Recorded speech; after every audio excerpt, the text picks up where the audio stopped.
Somebody have the roll call? Okay, thank you. And we'll begin with the invocation by Father Hale and the Pledge of Allegiance by our Council President, Josh Adamson.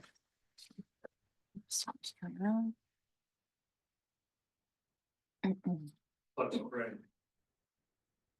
Almighty God, we pray for your blessing upon the work of our mayor, council members, and the city staff, that they may be at work for the common good of all the people abandoned and those who visit our beloved community.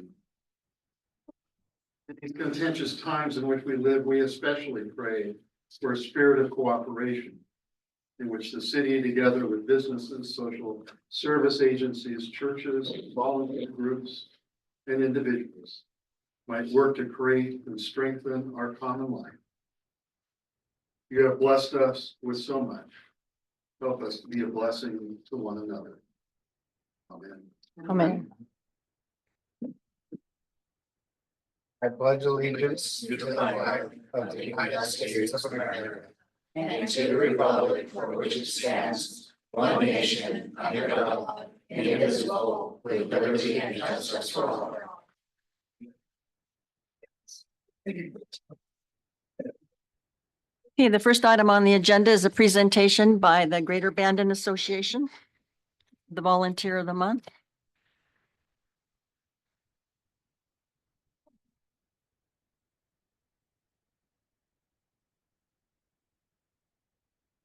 Nope. Are you on? I don't think you're on, are you?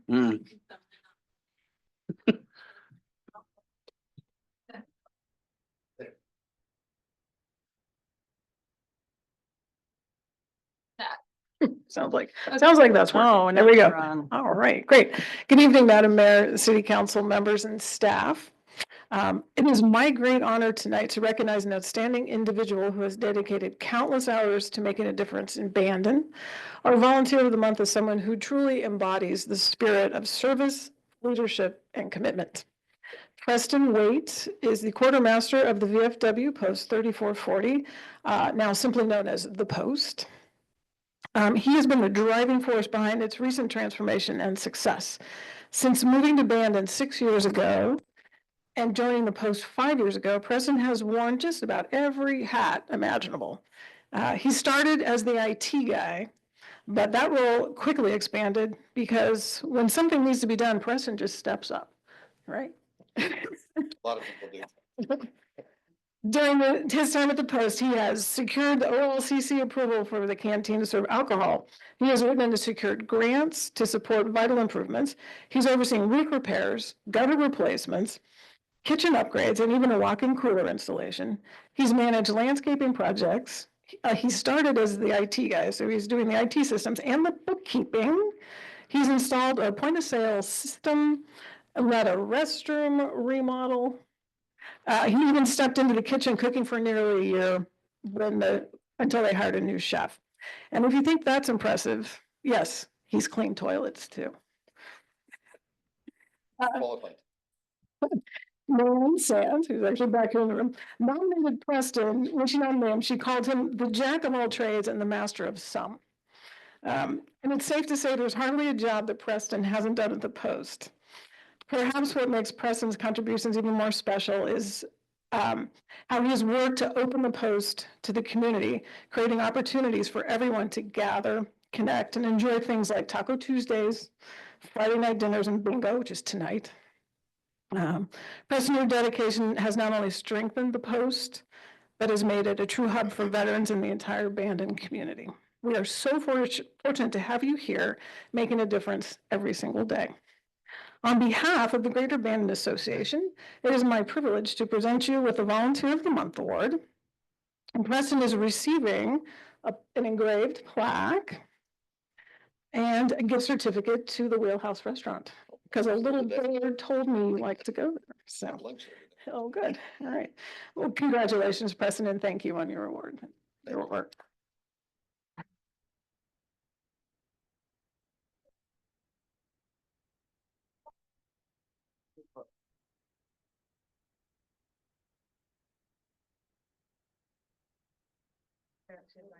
Thank you, Preston. The next item is the consent calendar items. Is there anything on there that anybody wants to Yes. bring up?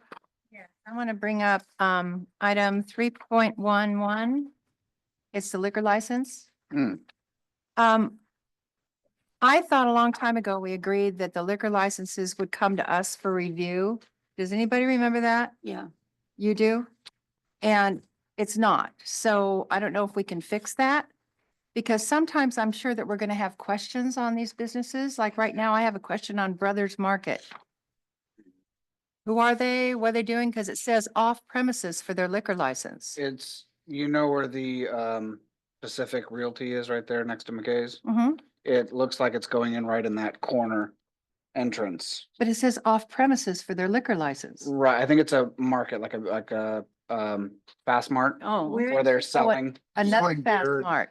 Why? what is it gonna be? In the case? right across the street from McKay's, across the street from Fast Mart on that corner. Oh, Well, just what we need.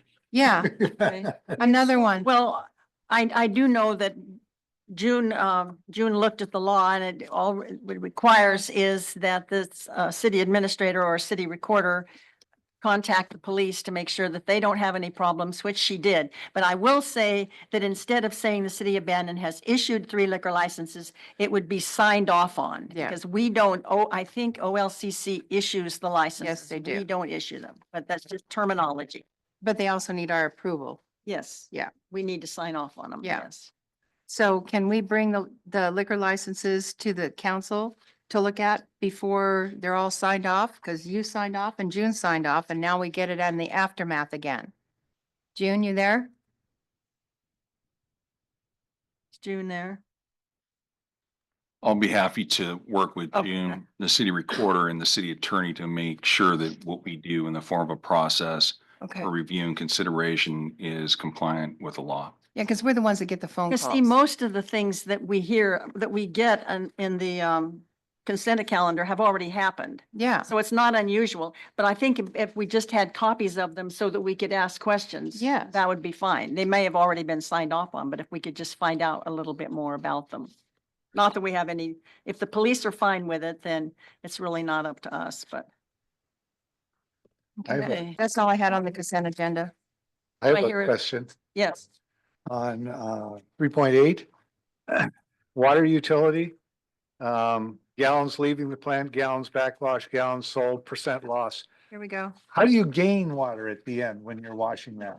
because you've lost so much during the previous month or the previous 2 months, it all sort of washes out at the end.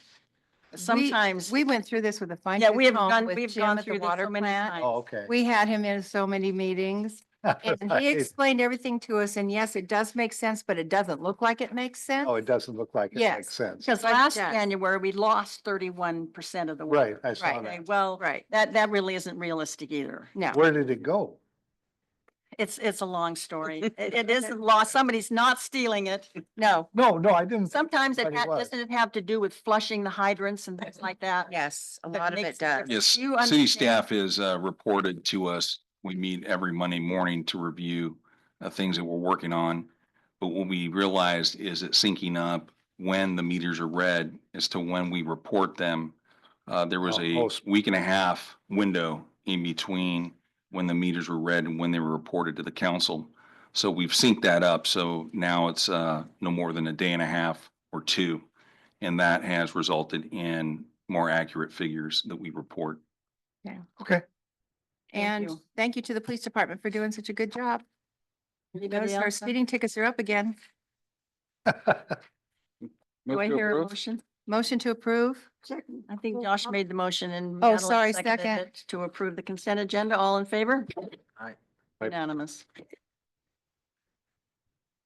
Okay, the next item is a public hearing, and it's a public hearing to consider a request to vacate Helena Street, George Street, Matilda Street, and Mary Street. Again, some weird streets that I've never heard of. Sure, I'll give a quick presentation on this, and Andrea, can you pull up the PDF picture just so folks can see what we're talking about? So the city received an application from Bandon Beach Ventures LLC to vacate the streets you just mentioned, which are part of the historic Bandon Beach subdivision. So hopefully you'll be able to see the picture. It is an old subdivision. I think it's from the 1880s, so it's probably not streets you've ever really noticed before. They're From the unplatted what? from the 1880s. From the subdivision from the I'm pretty sure 1880s? that's how old it is. I'll double check. Wow. It's old though. I've seen multiple iterations of it. And so these are unplatted, or platted but unimproved rights of way. So you've never noticed them. It's on vacant land, but they are sort of slated for where streets could possibly go in the future. So we received a request to vacate those streets. The city recorder found that the application was complete and posted all the required notices to hold the hearing tonight. If you remember, we talked about this last month and we set the hearing for this evening. And also during the conditional use permit process for the Gravel Point development, which is where this particular vacation is located, the city council found that the street vacation and eventual plat were consistent with the comp plan and its enforcing policies. So this is not a land use hearing. The applicant provided in their application a narrative that stated that the existing street system is not needed to access any abutting properties and provides no public benefit. The public would benefit by eliminating any costs associated with maintaining the rights of way. You'll also notice in this image that there are two sections of the right of way that are maintained by the city. One that's a portion of Matilda Street just below Carter, and that would provide the city with access to that larger, I like to call it the beaver pond, but that sort of wetland mitigation area behind those houses. And then another section of Mary Street. We are asking that if you recommend or if you approve this request, that you request some easements to access both of those rights of way so the city can maintain them in the future. Please let me know if you have any questions. Okay, then we'll open the public hearing for anyone who wants to testify on this. Yes. Good evening, Honorable Mayor and council members. My name is Dan O'Connor, O'Connor West, 670 G Street, Jacksonville, Oregon. I represent Bandon Beach Ventures LLC on the vacation request. And we have no objection in concerning the easements to the small sections that'll be reserved by the city. And yes, these streets were created in 1889. There's 60-foot right-of-ways. Wow. I don't understand. They didn't have cars in 1889, as far as I know, so I'm not sure why they needed 60-foot right-of-ways. So you could turn a wagon. I guess something. Yeah. But as Dana said, this is part of the approval for Gravel Point where we agreed upon the street design. And so we're just implementing that through this vacation process. And again, we have no objection for reserving easements for the benefit of the city to get access to those sections that remain. And I'm just here to answer any questions if you have any. Do you have any questions? I don't think any of us ever knew they were there. Well, thank you so much. Anyone from the audience or on Zoom wish to have anything to say? Okay. Now the council will close the public hearing and the council can deliberate. Anybody have any? I have nothing to say. I mean, I mean, it seems pretty straightforward. yeah, It is. More of a formality than. It is. Yeah. exactly, Exactly. exactly. So do I hear a motion? I move that we approve the vacation with the caveats that the planning director has added about the easements. I'll second that. All right, it's been moved by Bear, seconded by Jerry, that we approve the request with the easements reserved. All in favor? Unanimous. I guess. Did Jerry vote? Yes, Jerry voted. Thank you.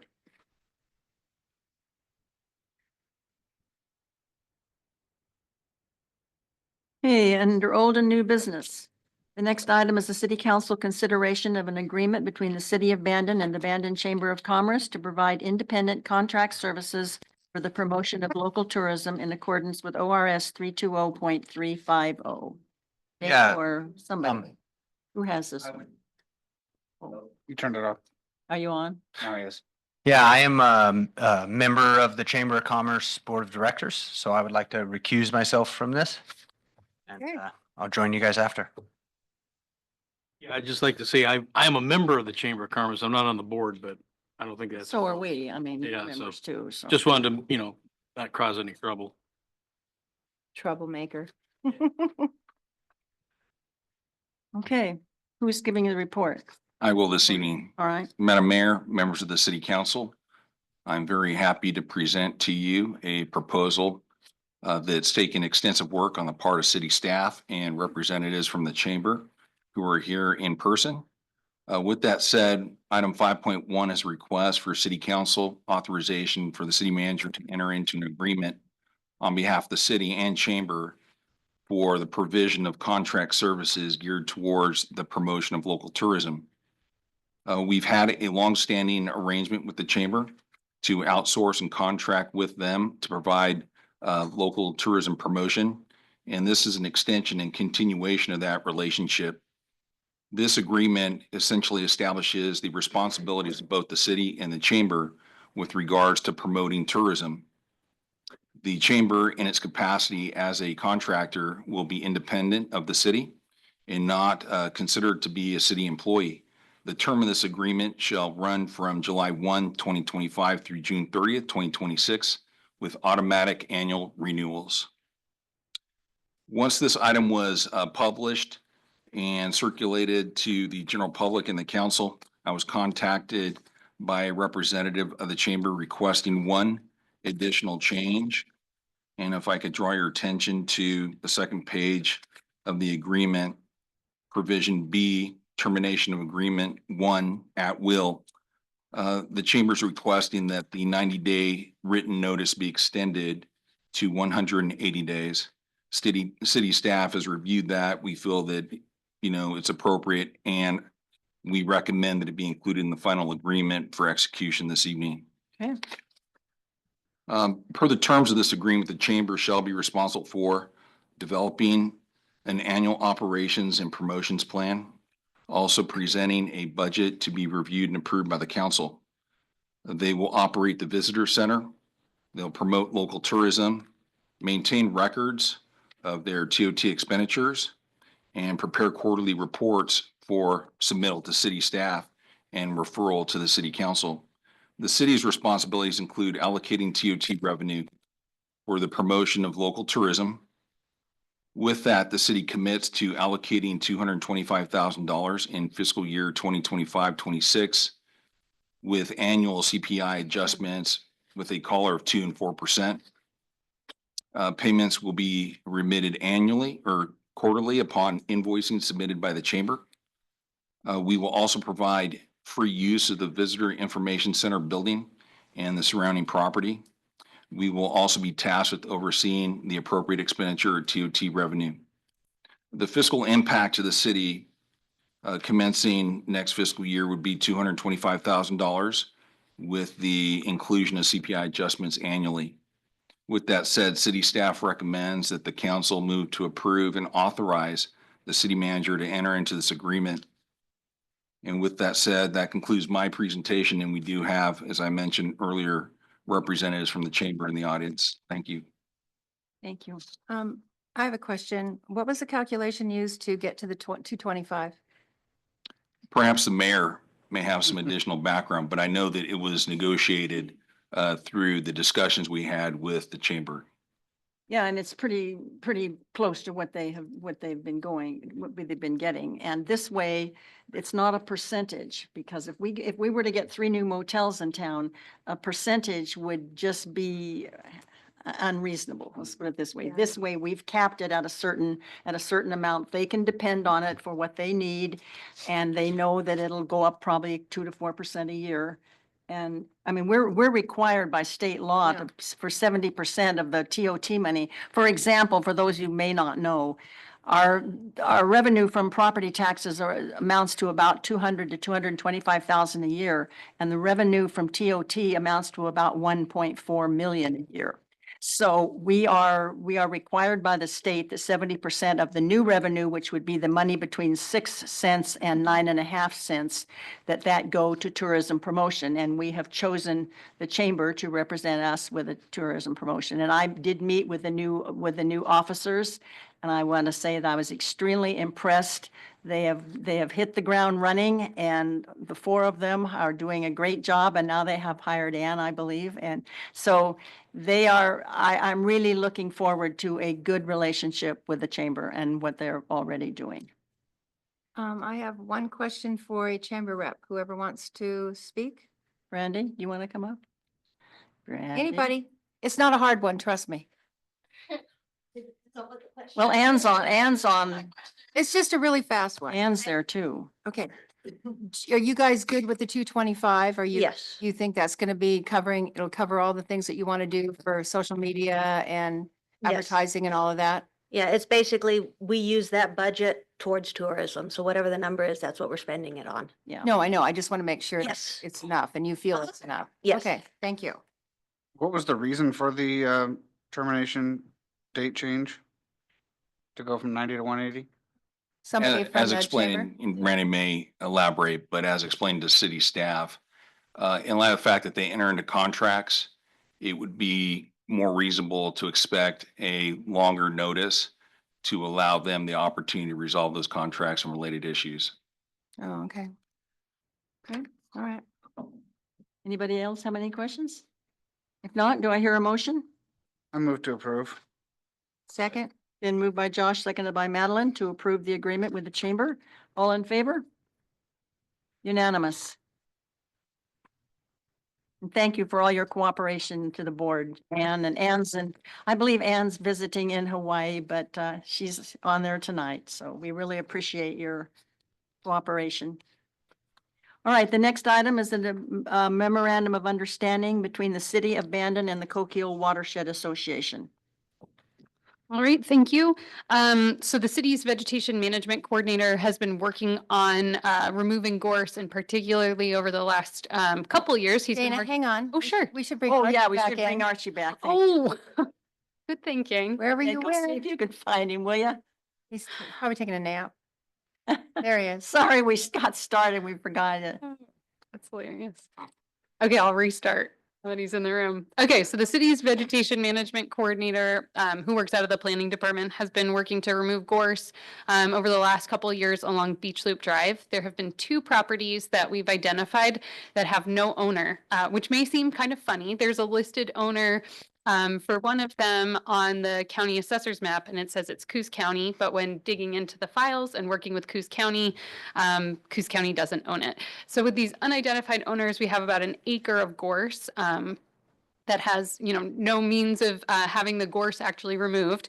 And so we're able to contract sort of with the Coquille Watershed Association, who receives money from the Oregon Watershed Enhancement Board, to be able to remove gorse on these types of properties and along other bluff areas that the city owns. So this MOU would allow the city to work with them to remove gorse on the 2 unknown properties, and then also continue to do invasive species removal on other properties where we need some assistance. So we're asking that you sign an MOU with them, or the city manager signs the MOU. Yeah. Okay. Sure. Got it. All right, do I have any questions? Spots that you have listed there, do you give us a description of where that is? Can I send you guys an image of where they are? It's along the bluff edge. I can't remember the exact location, but somewhere between the jetty and Coquille Point, but I can get you the exact spots if you want to see a map for that. Yeah, that would be nice. Yeah, sure. We'll send that out to you. Okay, do I hear a motion? I'm Hi, Josh. Move to approve. Recommended. Been moved by Josh, seconded by Bear, that we approve the memorandum of understanding between the city and the Coquille Watershed Association. All those in favor? Unanimous. And here we go. Okay, resolution 2501 to adopt the Old Town Bandon Conceptual Streetscape Plan. On me too. All right, so in May of 2023, the city began a contract with Doherty Landscape Architects to develop a downtown streetscape and parking plan. We did a couple public input sessions. So the first one we held was in August of 2023 at the library. It was the most well-attended event I've been to in a long time. We had over 70 people there to see what our consultants had come up with. At that point, they just had some conceptual ideas. They wanted to make sure they were going in the right direction. And then about a year later, the city wanted to get some additional input from the business owners in Old Town who would be looking at this sort of thing every day. So we held 2 sessions, one in the evening and then one the following morning to gauge feedback from our property or from the business owners. And in particular, we heard a lot of concerns and comments around parking and delivery drop-off areas, and really just like the overall look and feel of Old Town. So we incorporated that feedback into the plan, which you have the image of here today. I'll just give you a couple highlights of that plan. It includes creating designated delivery drop-off areas throughout Old Town so that we don't just have trucks queuing up in the middle of the street. It would actually give them a place to park. The final plan includes adding some 3-way stop signs along First Street and better identifying crossing areas. So we have contained areas for pedestrian crossing. It would also expand the sidewalk along First Street to create more opportunities on the north side of First Street to create more opportunities for outdoor seating and dining. There is a proposed extension to the pedway. And then my favorite part of it was the redesign of the entrance between Highway 101 and 2nd Street that would also reorient 2nd Street to be one-way with diagonal parking, which actually increases the overall number of parking spaces.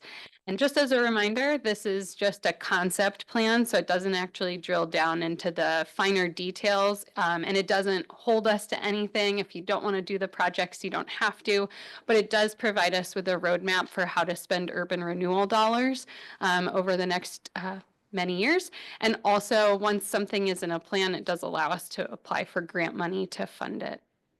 So please let me know if you have any questions. I got a couple. Yeah, there we go.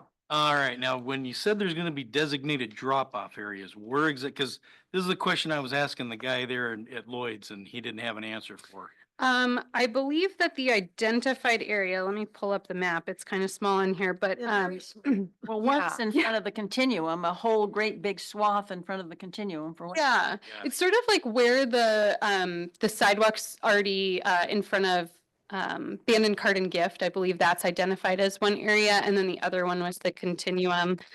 There's one more on First Street, and then on Chicago, that center of the road delivery drop-off area. Okay. And none of these are set in stone. We can change them if we want to. So when you say delivery drop-off, that means the delivery driver drops everything and the merchants have to come get their stuff? It provides them It's with just a parking area for the just- delivery trucks? Is just that what you're talking a about? parking area so that they're not blocking the lane.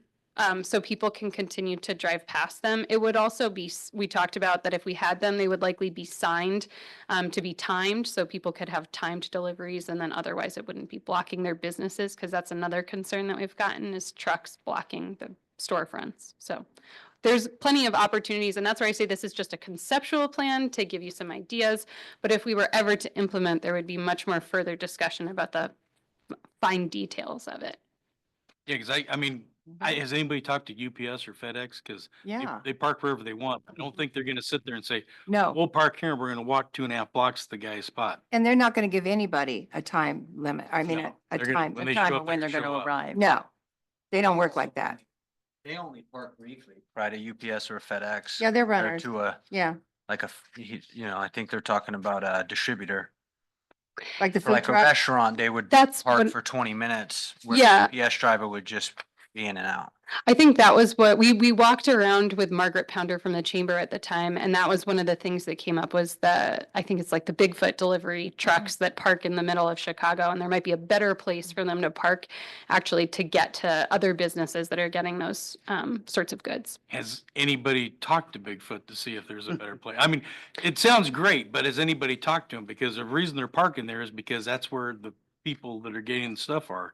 Sure, I have not talked to them. Okay, because that might be something we might want to look at because all of a sudden now some of these places that are serving up drinks and that might not have drinks to serve up. Well, and just to be clear, they could still park in the same spot they've been parking. This just provides other pull-off areas that are designated for them in case it's So they- more convenient. They wouldn't get cited or anything if they were parking there. No, I mean, my understanding, and I could be wrong, but they're mostly parking in the center of Chicago. So the plan provides other pull-off areas for them to actually expand to the number of locations they could drop conveniently.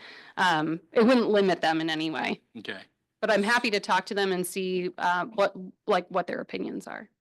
So if this is just a conceptual plan, what exactly are we voting? Yeah, why do we have to Why- approve Why are we it? voting on it? Yeah, Oh, to adopt it so that we can further refine the plan. I mean, if there are components of it that you want to work on more, like that we would need to hire an engineer for, or that we need to do additional design work to figure out, then we would have those as other projects, but we would need a conceptual overall plan first to work off of. I don't think we need to spend any more money with an engineer going forward. I guess Okay, what I don't- concerns me is where it says in the background, it says improving public and private parking spaces. But then in the resolution, it says, please recognize that some improvements may require the loss of some on-street parking areas. Yep. Well, believe me, down there by Aloro, we've already lost with these parklets. Yep. There's 3 parking spaces gone there. Then the new handicap space that went in front of Aloro, that was another like 4 gone in front of Aloro. Mhm. And usually I'm worried about that when we set off these spaces for something, that most of the time they won't be utilized, just like the handicap spots downtown, 95% of the time they're empty. And if there was just some way, I don't know what the answer is, but I don't see why we have to even adopt it. I don't either, because over the don't- years, and Matt Winkle's up there, he'll know what I'm talking about.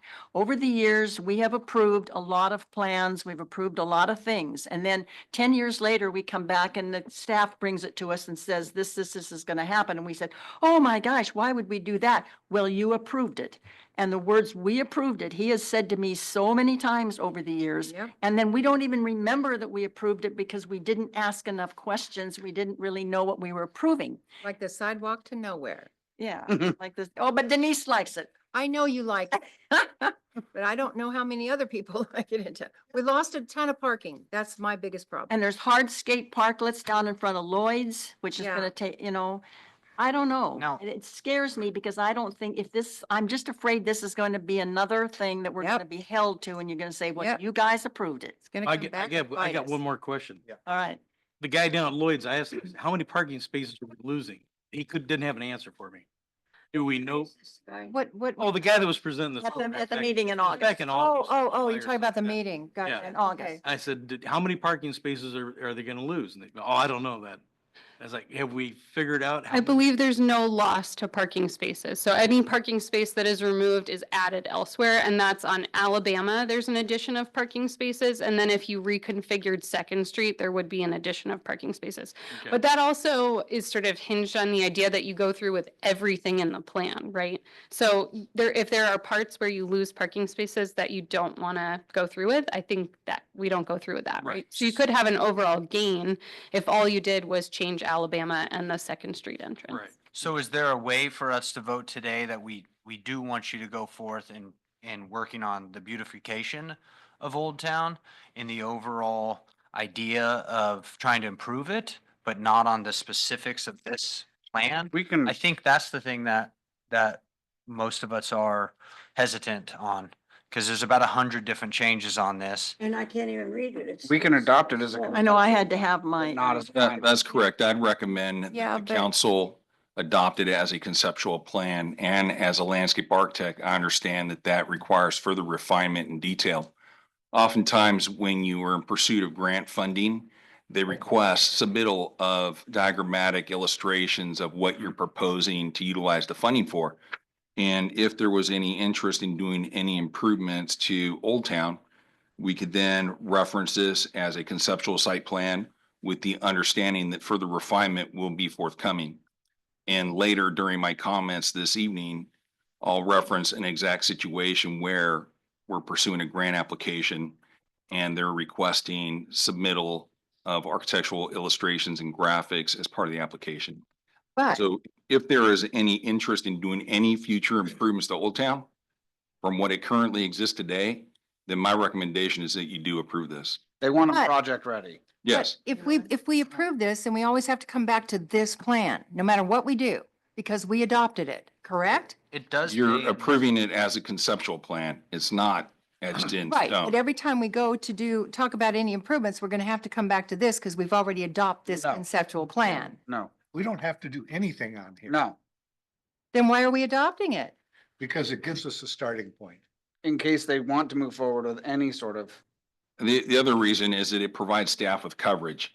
If in the future we submit this information, it becomes a public document and the council was never made aware of this information. You know, there's been a lot of concern about the council being left in the dark. Well, to avoid that and to ensure that you guys are fully in the know is why this is being brought before you. Well, this was another Dan Chandler push it on the council thing that happened anyway. Now, are We we all able remember. to add on to this that before we make any non-conceptual plans, it can come back in Mhm. front of us? It has to come back in front of us. Yes, because I would say that at least my understanding of the idea when this was written is that it would provide you, the council, with a roadmap for any urban renewal decisions for Urban Renewal District 1. And so for the expenditure of any funding, it would come back to the council for approval. So we're not approving. At what the point, concept. though? After it's all Yeah, said and done by planning and Well, everybody because else? it's only a conceptual plan, there aren't really, there are no details and we have no budget to do any further engineering or anything else to have any sort of shovel-ready projects that we would be applying for additional funding for. So I would say any project that we wanted to pursue that's part of this concept plan would come back to the council before we would expend any more time and resources. and Okay, I got one last one. I want a clarification on it. I asked the guy this question also. He had the Pedway here. Yeah, There's no page number on it. It's right next to Banana Coffee Cafe. yep. Mhm. And I said, where are you gonna get the land for that? He Yep. said, well, we'd have to buy that. And my next question is, where are you gonna get the money to buy that from? So my thing is, are you gonna go out and try to get grants to purchase land first and then come to us? Or is it gonna be, hey, we wanna apply for some grants for this right here? And we might say, we don't want that. How about do this first? Sure, we would come to you we usually come to you for a resolution of support prior to applying for any grant funding. Okay. The other important aspect of this is during the budget process, these components of the plan could very well become capital improvement projects.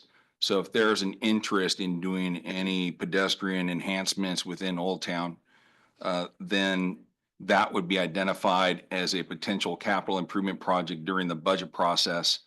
And you, again, through that process, would prioritize what improvements you would like to see happen in Bannon with your capital improvement funding.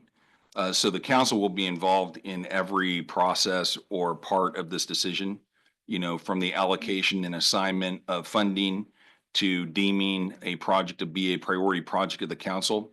And then that's how you go about funding them and also pursuing grant funding to support that effort. And if we look in the resolution, it's standards, develop, proposed, it's not, this is what we have to do. Well, isn't it true that a lot of these suggestions, including the Pedway, are on private property that we don't own? Yep. That That's someone correct. else owns? Yes, we don't own Amazing. property that is reflected here, I And we believe, in hired these yellow. guys to say, oh, you can put this here, but it's private property. Good luck. Well, the guy told me, he says, yeah, he said, you'd have to buy that.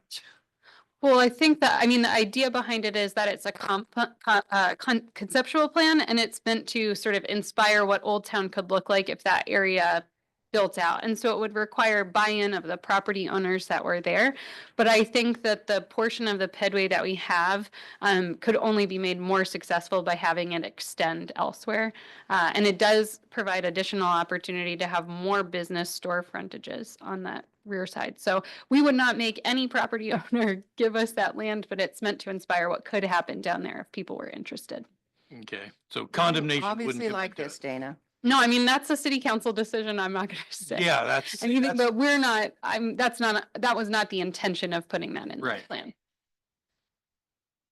Okay. I just don't Any more get, questions? I just don't like getting locked into anything. When we approve something, it always comes and bites us. every time. Now, Shayla, is there a way for, because we can just vote on this resolution here, we're not able to add on tonight, the guarantee that we'll get to see the improvements before they happen? Because I think that's the concern is this actual plan we're not voting on. We're just trying to vote that she can move forward. Correct. Nothing actually gets done with this plan unless the council further approves those projects. This is just, like Dana said, voting on a concept. Concepts can be tweaked and nothing in regards to condemnation happens without full vote of the council. I mean, that's an expensive process to undertake. It's not something that staff would do on their own. Okay. Well, condemnation, I mean, you'd have to prove it was Yeah. major public benefit before you'd start condemning private lands. I Yeah. don't think that's going to happen. And Dana, I have a request. When we get stuff like this again, could we have 8.5 by 14? Yeah, because we Or couldn't- 11 by 17? Very difficult. Sure. I had to look at most this of it. with a magnifying. glass. I apologize because when we gave it to the planning commission, it was a digital copy, so it was much easier to read. I didn't realize you would only get paper copies, so I'll make sure in the future they're much larger. It was. I know, it's horrible. I'm also was just asking the city attorney about if we could add another whereas to get to what you're looking at. So if you have an idea. Yeah, I mean, you could add another whereas, or you could just add in here your last language where it says now therefore it be resolved, Bandon adopts the Old Town Bandon streetscape and parking plan as a concept to be further reviewed in the future. Or, I mean, you could add language in there to ensure that you're not stuck with this particular plan, but you do agree that a consensus to move forward with a plan down in the Old Town. Not necessarily this one. I believe so. Yeah. Yeah. You could also, under the first whereas bullet point 1, where it goes into discussing due to lack of available space in the existing right of way, the community recognizes that's the importance of preserving and protecting on-street parking. So there could be some revisions to the resolution that take into consideration what the council is providing in the form of public comment this evening. Yeah, because that would be exactly the opposite of, this is recognizing that parking is going to possibly go away, and that's not what we want to see. No. Well, I would agree with adding Shayla's language. Yeah. Yeah, I'll make a motion. That protects us. I'll make a motion to adopt resolution 2501, the Old Town Bandon conceptual streetscape and parking plan with the additional whereas for the protection of parking and the additional whereas for adopting it just as a conceptual plan. Well, Shayla's language. Shayla's Yeah. language. I'll second that. And if there is concern about the private property that's reflected in the plan, we could have a provision addressing that this plan is conceptual in nature, excluding the areas that are identified in yellow as property being located on privately owned land that's beyond the control of the city. And you think we're going to remember all that? It'll be here in this resolution. Maybe we should bring back the finished resolution. We've Yeah, already let's- discussed it. Why don't we bring it back bring next it back month? And next that way month. we'll make sure that everything that Yeah. we talked about tonight is in there. Is that all right? Sure, yes. Okay, motion to move it to March. I'll second that. And moved and seconded to move it to March for the decision. All in favor? Unanimous. Okay, here's a hard one. Resolution 2502, designation of authorized signers for Citibank accounts and requirements for 2 signatures on transactions. That's a- Yes, this is a housekeeping item. Motion to approve. There actually is one Oh, I'm Yeah, sorry. for this. Sorry. Let's go back to 5.4. You're skipping, Mary. 5.4. 5.4, forming work groups for proposed code amendments. Talking about the view line is tough, so I understand wanting to skip it. So the planning commission has been talking about their annual code cleanup. Many times over the last few years, we have proposed to take on the view line. My understanding from our files is work groups have formed in the past, going back to the 1990s, to talk about the view line. We have not yet successfully solved this issue. For those of you sort of unfamiliar with it, the view line is an imaginary line for properties on the bluff's edge that says you can't build out past essentially where your neighbors are on either side of you. For some, that's really great. It protects their view. For others, there's a challenge because they would like to construct things like decks and sheds and fences. However, those are not allowed because the code's very clear, no structures beyond the view line. In light of the many conversations we've had that have really not led to much, the Planning Commission is proposing to form work groups to kind of talk about these really specific topics in detail with the people who it affects the most. So we'd like to invite property owners that have come to us with ideas to meet and provide that feedback to the Planning Commission and then ultimately the City Council. So they'd like permission to form a work group, this time specifically about the view line. I know we have a number of concerned folks who have come to the Planning Department and Planning Commission who are really interested in helping to solve the problem. So do you have a list of then people that you're, I have a list of people who have come to the Planning Department that I would invite to join us, but I would really invite anyone from the community with an idea to join us for a I know Dr. discussion. Paul Michaels was very interested in that. Yes, yes. Good idea. And we now have a planning commissioner, Jan Pressler, who is actually affected by the view line, who I think would be really wonderful as a liaison from the Planning Commission to the work group. I'm sure we could find people to join. I'm sure you can. Motion to approve. Thank you. Who made the motion? Madeline? I did. I seconded. Made by Madeline, seconded by Jerry to approve. All in favor?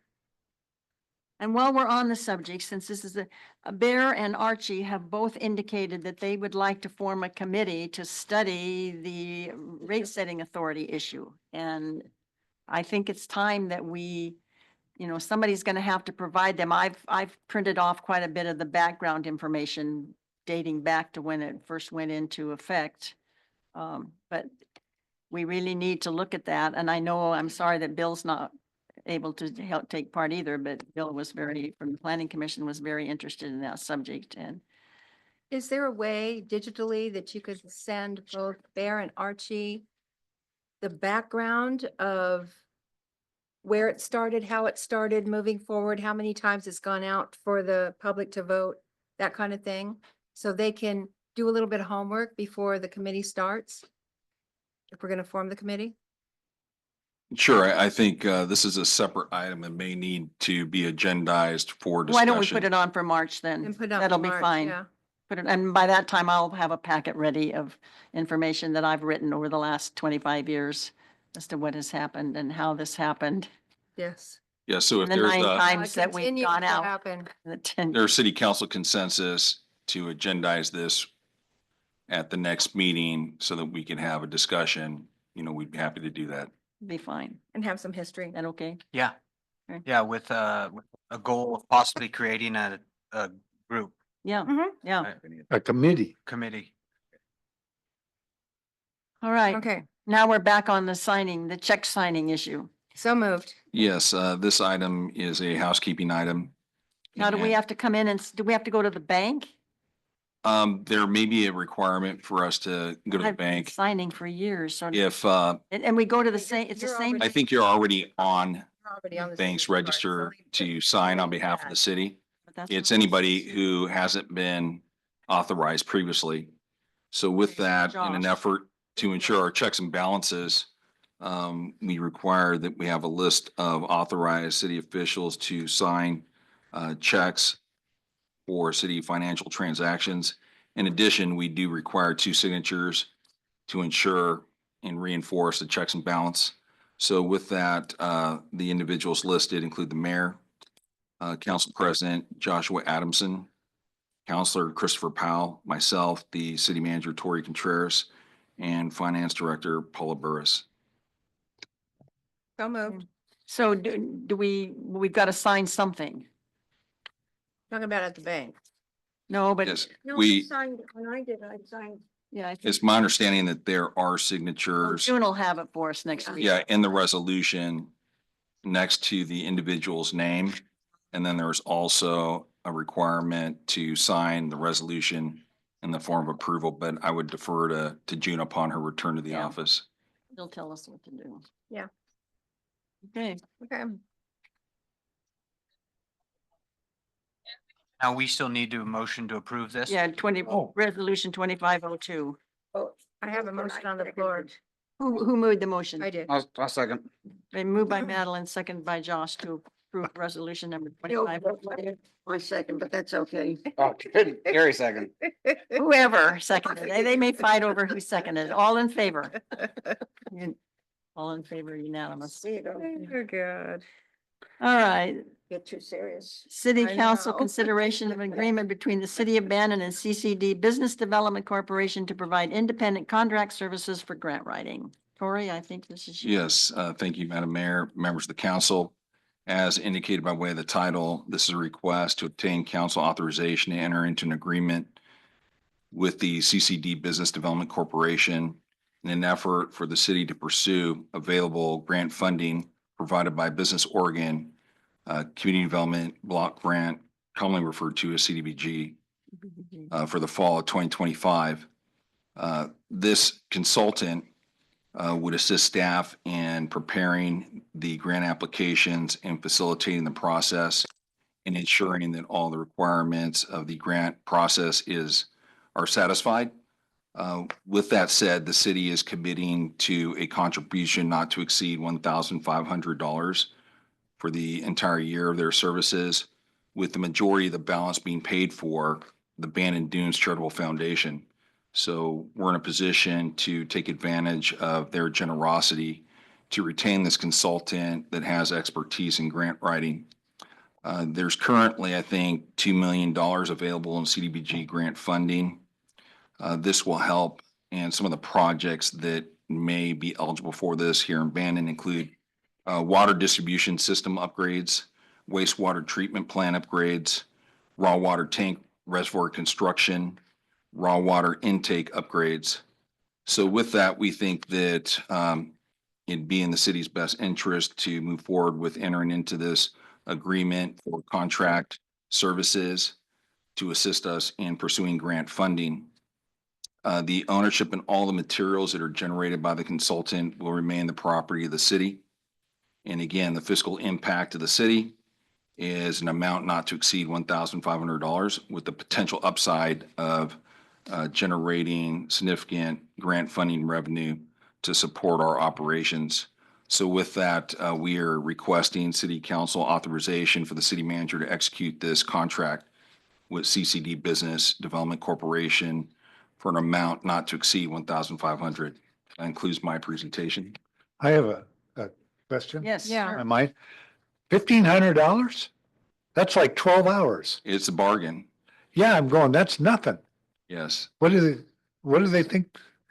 What Well- the consultant and our conversations felt that in the past, when they asked for no contributions from the city, they really didn't have a vested interest in ensuring that the information was provided to the consultant in a timely manner. And they felt it was better to have the agencies that they were assisting have skin in the game. And this is an extension of that, where they're seeking a city contribution with the knowledge that the cost for these services far exceed that $1,500 amount. What's their track record? I have heard really good things about this firm. Mm-hmm. And I think with the expertise and qualifications of staff that's in-house and our ability to successfully obtain grant funding, we will be effectively monitoring and ensuring that we'll give it our best, opportunity and shot and, collecting those grant funds. So we will be overseeing the work product of these consultants. And like I said, we've been very successful in pursuing grant funding in the past with the staff that we have internally. We just don't have enough staffing resources to do this as much as we'd like to pursue. What's the length of the agreement? It is, I believe, Till September 30th of this year. Okay. thank you, Josh. I couldn't find it, but Josh did. I move to authorize the city manager to execute a contract with CCD Business Development Corporation for professional grant writing services for an amount not to exceed $1,500. Second, I got a question. Who seconded it? Bear? There. I did. I got a Yes, question. question. Have we looked into maybe trying to use AI to write these things for us? They're doing a great job on some other stuff. The closest thing we have to that is Dana AI. But no, I think. I didn't the- know you were artificial. Artificial intelligence has made some substantial improvements recently. And the league is offering courses to cities to look at opportunities of incorporating AI on a daily basis. I know that staff here has been experimenting with AI, including myself. And there are a lot of opportunities to help streamline what we do here operationally. You know, I think AI is very effective in conducting background research and information that you use to develop reports. I think it's also a very good tool in ensuring that the documents are proofread sufficiently to avoid typos and other things like that. But there are significant advancements in AI. I think they're happening on a daily basis.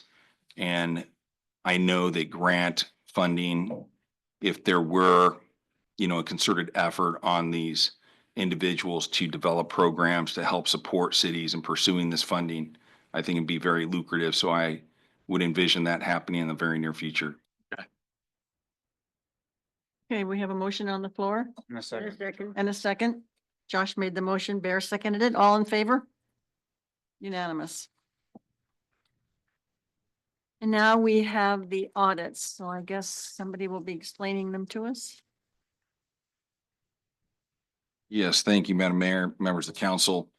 Agenda item 5.7 is the city's audited financial statements for fiscal year ending June 30th, 2024. In accordance with state law, local municipalities are mandated to file annual financial reports with the Secretary of State Audits Division by December 31st. In this effort, the city retained a professional consultant with expertise in this area, and also to provide an objective independent assessment of our auditing practices or accounting practices. That consultant was KDP Certified Accountants. The audit covered the financial period between July 1, 23 and June 30th, 2024.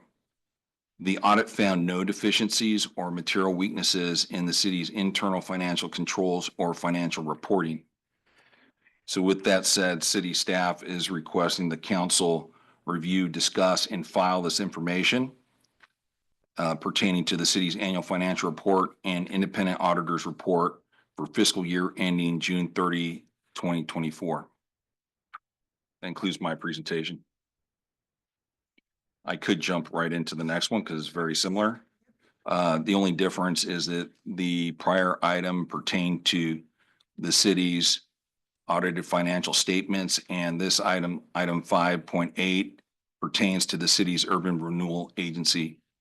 And the same goes for this particular item. State law mandates that local municipalities file these reports by December 31st. That consultant again assisted staff in this process. And as in the prior staff report, the audit found no deficiencies or material weaknesses in the city's internal financial controls or financial reporting. And again, staff is recommending that the council review, discuss, and file this item relative to the agency's annual financial report and independent auditor's report for fiscal year ending June 30, 2024. That includes my presentations. Anybody, is there anything in there that you noticed that we should pay attention to? I think in reviewing the documents, they were very detailed and comprehensive. And I think it just affirms the city's ability to ensure that we conduct ourselves appropriately when it pertains to all the laws that govern and ensure that cities conduct themselves properly when it comes to the expenditure of public funds. And both documents deem that the reports and our actions are in full compliance with GASB requirements. The added benefit is that by timely filing these reports, it also assists the city in maintaining a positive credit rating. So in the future, if we're ever in a position to be awarded a bond, which at this point we are not because we don't have the means to repay those bonds, the credit rating for the city, if we continue to move down this path, will be better And hopefully in the future, we'll have the wherewithal and funding resources to pursue opportunities that will take advantage of our credit ratings. It's nice to be back on time. All right, so this, we don't need a motion. No. We're just accepting the So audits. receive and file, yes, thank you. Yep. So now we have public comments. Is anybody here who wishes to address the council?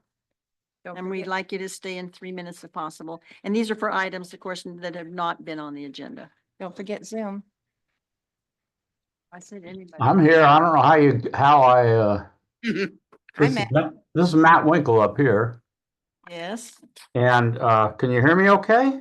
yes. And then, Yeah, I would just like to, I don't know if it's a new closed captioning system that you have, but it suddenly appeared on my screen, and it is really good.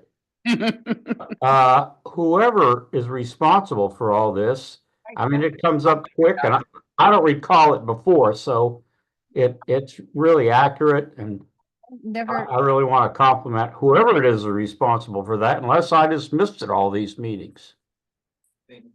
I've never seen it on Zoom, so What I believe he's referring to is artificial intelligence. Yeah, it's working. Takes notes of the meetings. It's a common application that you use for Zoom. So individuals that would prefer to have AI take the notes, they're able to do very detailed, concise minutes of the meeting. And that may very well be the case here. We'll take credit for it, Matt.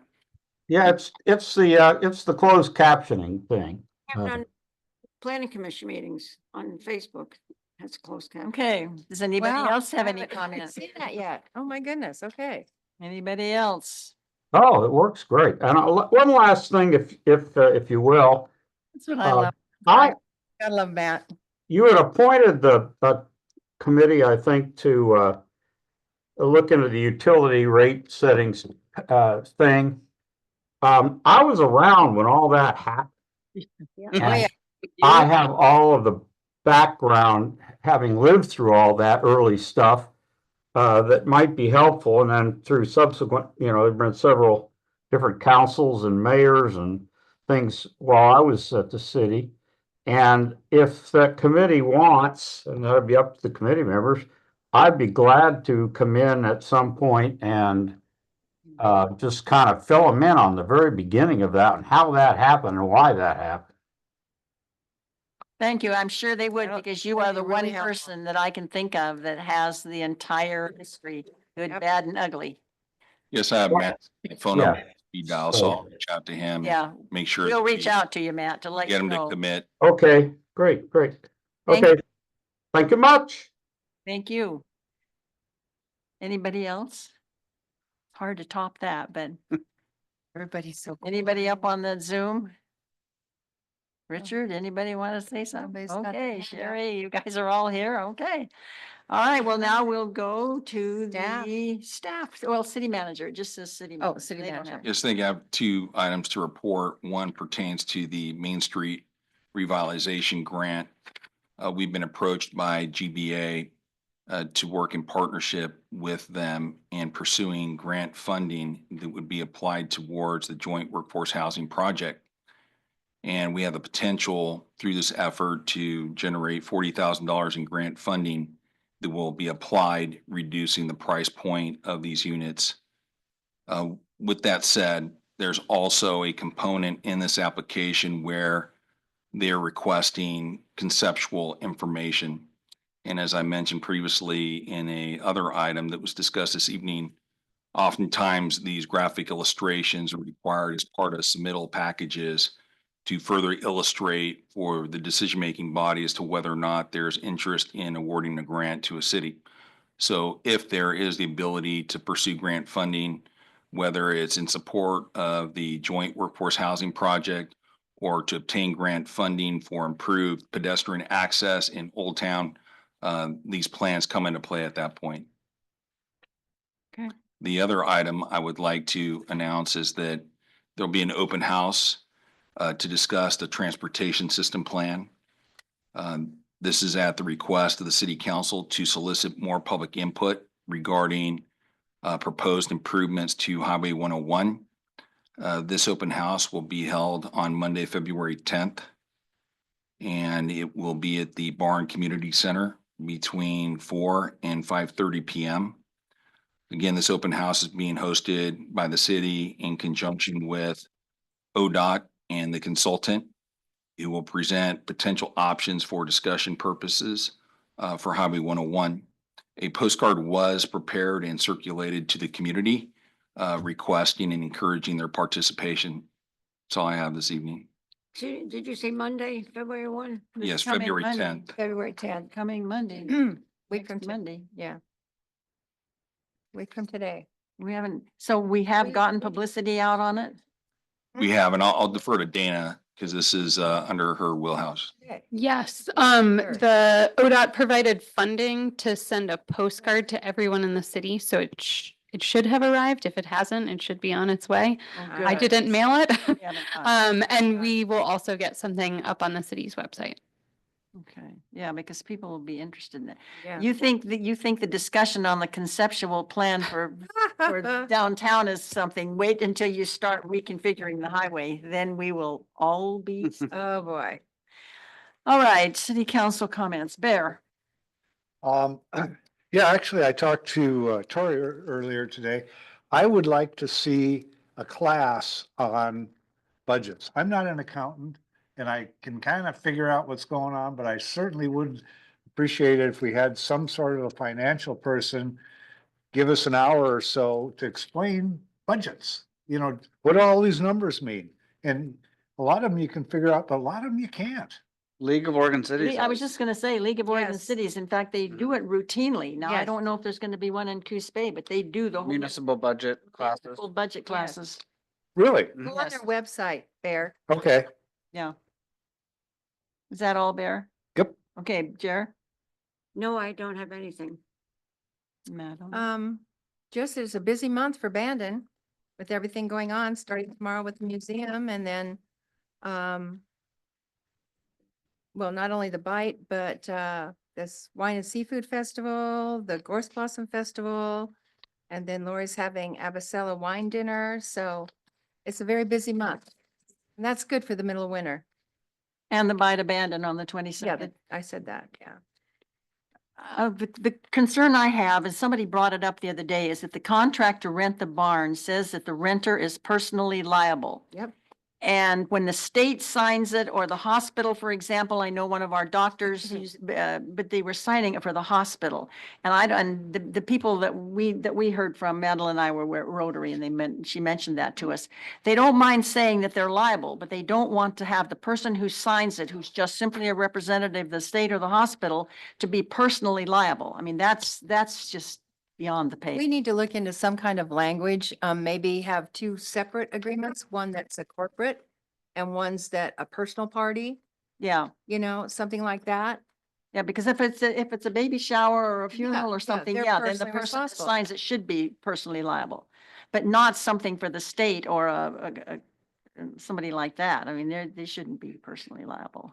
And like Rotary's gonna be doing a thing there and. Yeah. Yes, city staff received an email at 5 this afternoon about that particular issue. Oh, you did? Okay. And I forwarded it to the city attorney, so she and I will have a conversation about that. Oh, okay. Good.